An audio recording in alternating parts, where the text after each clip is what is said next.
Today we're talking about interruptions, one of the most frustrating aspects of talking to another human.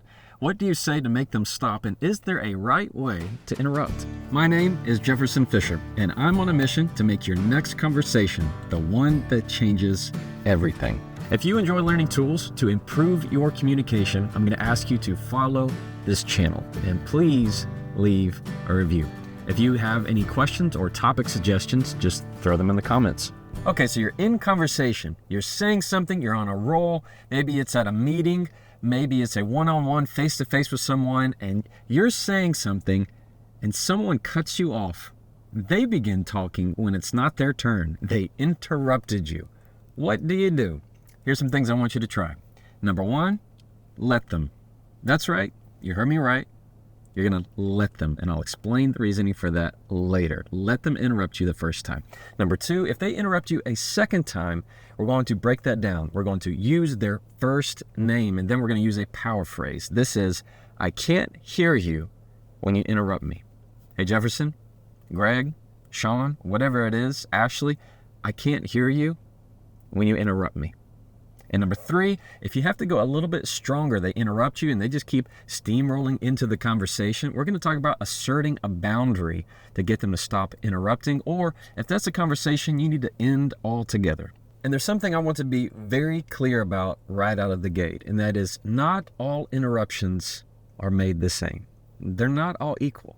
Some people in their personality or maybe a disorder, they can't help but interrupt. That's just the way their brain is wired. They need to say what immediately comes to their brain, or else they're going to lose it or something else happens. And they don't mean it intentionally. They don't do it on purpose. They don't mean to put you down and put themselves above. So understand that there are people that interrupt without even thinking about it, and they do not do it intentionally. It does not make them a bad person. Okay, now's the time I want to dive deeper into step number one, and that is let them interrupt first. Now, it might surprise you and say, Jefferson, what are you talking about? That this is all about interruptions and how to stop them, and you're telling me to let them interrupt? Yes, I am, and I'm going to tell you why. Too often, when you're speaking and somebody cuts in, we have the tendency to get really defensive. We have the tendency to say things like, excuse me, I was still talking. Ever heard that? You ever said that? Excuse me, I'm not finished. Excuse me, I'm not done. What is your immediate reaction when you hear that? What does it sound like to you when somebody says something like that? Everybody goes, whoa, okay, sorry. Didn't mean to offend you. You cut out way strong ahead. And it makes you look like you're insecure. It makes you look like you're controlling. It's not a good look. So often when you let somebody interrupt the first time, you are doing two things. One, you're giving them the grace to say, you weren't going to listen to me anyway, because all in your head is thinking about what you just wanted to interrupt with. So I'm just going to let you get it out because you weren't going to listen to me anyway. So it's a strategy move. Second of all, it's priming you for step number two. In other words, when they interrupt you again, because I guarantee you they will, you've now earned that right. Often when you come out too strong, you haven't earned that right yet. Because people are going, well, you really just think everything you say is going to be gold, and I can't have a thought too? Wow, okay, sorry about that. But when you've let them interrupt, the second time, you've now earned that ability to say, now this is the time where I listen to you, now it's my turn to speak, and you listen to me. So often when you just let them, it gives you the high ground, and gives them a position of, well, I already got to say what I wanted to say. I can't interrupt again. They don't really want to do that without exposing bad behavior. Also, a very important point to what we just said a minute ago, by allowing them to interrupt first, people who don't mean to do it intentionally are those that can't help it. You are giving them the grace to say what they need to say right away instead of bottling it up. Because if you come out right in front of it and say, wait, I'm not done. Wait, I'm not done. You're just putting a cap on a shaken Coke bottle. You're just waiting for them to explode, and they're not going to listen to your point. After they've said what they need to say, and they've interrupted you, and you've listened, once they're done, don't address what they've said. All right? Go back to your original point right where you left off. Don't follow the rabbit trail. Go back exactly to where you left off. And if they interrupt again, now's where it gets fun. Now we go to step number two. And the first thing you're going to do is use their name.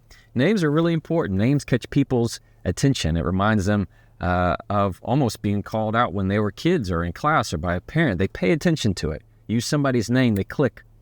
So we're going to respond to that second interruption by using their name. And let's assume it's me.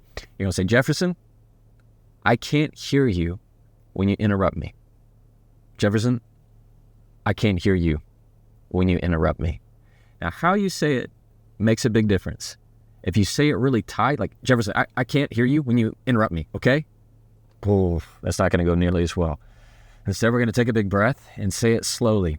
Hey, Jefferson, I can't hear you when you interrupt me. You see how more confident that sounds? More in control that sounds? Rarely will they interrupt you again because you're saying, I can't hear you.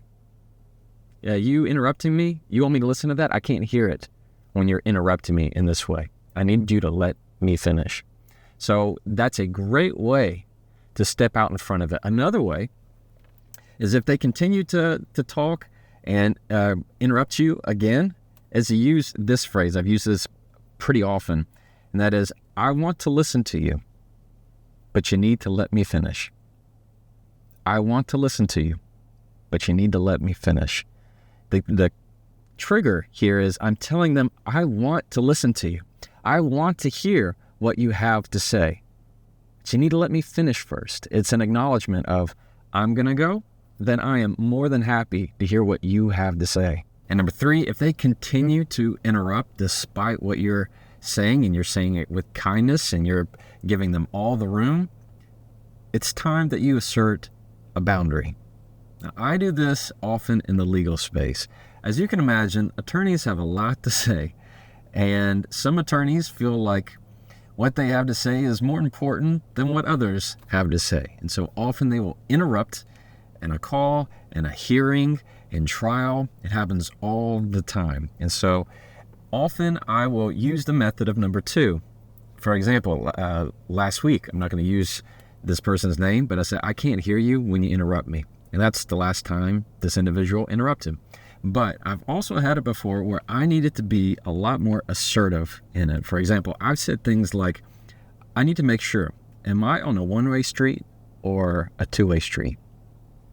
That's telling them right now, am I just listening to you talk? Or are we going to have a conversation? Another thing you can use is, I need to understand, are we having a conversation or am I attending a lecture?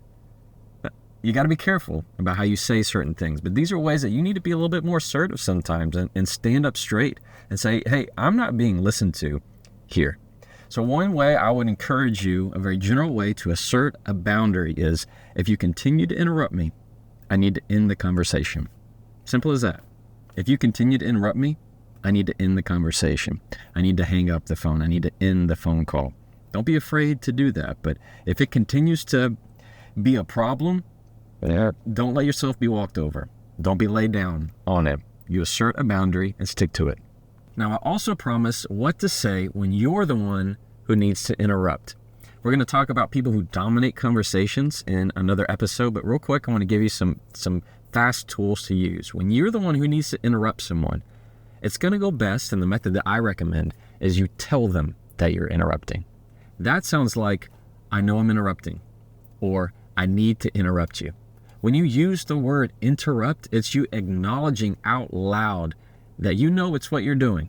And there's an expectation that you're going to interrupt, be very quick, and then let them continue talking. And the main reason I find it's permissible in these type of situations is you are clarifying an objective fact, not something subjective like their perspective. You are clarifying something objective, maybe a date, a time, something that you have absolute evidence of. You just need to tweak what they said because what they said was false, and you need to correct that real quick. It also helps to use their name. Hey, Jefferson, I need to interrupt you. This happened on X date. All right. And then you let them continue on talking. That's the best way to actually step in front of it and use their name if you can. If they continue talking, use their name slowly. Jefferson. Jefferson. Say it enough and they will eventually stop the louder that you get. But when you use the phrase, I know I'm interrupting, or I need to interrupt you. People don't take it nearly as personally because you're acknowledging that's what you're doing. We are now going to take a question from a follower. This comes from my email newsletter for anybody who signed up for my newsletter, which you can find in the show notes. You can email me questions and I can address them here in the podcast and just an email. So it's a lot fun to just interact with people. This one comes from Brian in Australia. As you can imagine, I've never been to Australia, but if I do, I know who to call. Brian says, "Hey, mate." Oh, that's cool. I'm a mate. We don't say that here, so that feels cool. Thanks, Brian. Brian says, "Hey, mate, love your stuff. I have an issue with a serial interrupter. This is somebody I work with, and it doesn't matter what I do, they always interrupt. Do you have any tips?"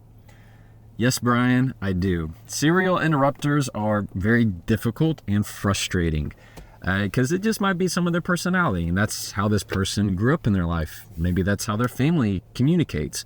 People communicate differently in different cultures. So in some cultures, interruptions are no problem. It's just part of the conversation. Some families, it's very much welcomed.